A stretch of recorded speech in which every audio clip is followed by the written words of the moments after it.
بسم الله الرحمن الرحيم. أحبابي مشاهدين قناة عالم الصيانة، أهلا بيكم.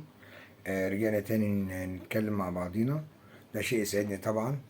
آه احنا بنتكلم النهاردة في مشكلة بتقابلني في صيانة الأجهزة السوني الحديثة جدا.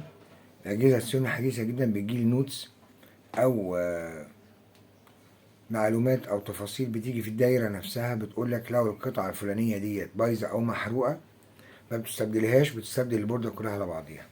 في الحالة دي بنقع في مطب كبير قوي. إذا كان مش لاقي قطع غيار قد كده، هجيب البوردة اللي قد كده منين؟ فدي مشكلة تانية. ففي جهاز جالي من المعطل، الأستاذ ماهر بعت لي جهاز اسمه جي اكس بي 3 خمسات. ده سوني، ده حاجة حديثة جدا. الجهاز ده فيه سي دي من فوق، وادي السي دي في دي، وفيه 2 USB، وفيه راديو، شاشة ديجيتال، وجهاز محترم جدا. كان فاصل باور. فتحت الجهاز، فوجئت ان في اي سي اسمها 002 شورت محروقه وبتدخن. طلع دخنه جامده جدا وهي شغاله.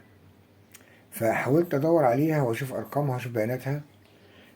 فوجئت ان النوتس هوريها لكم طبعا، ان في حاله احتراق الاي سي 001 او 002 ودول ريجليتور، وريجليتور في الدايره معناها منظم للجهد. يعني بيجي لها 12 طلع 3 او 3 او 2 من 10. الاتنين من 10 دول لا يزيدوا ولا يقلوا، لو زادوا يحصل مشكلة، لو قلوا يحصل مشكلة.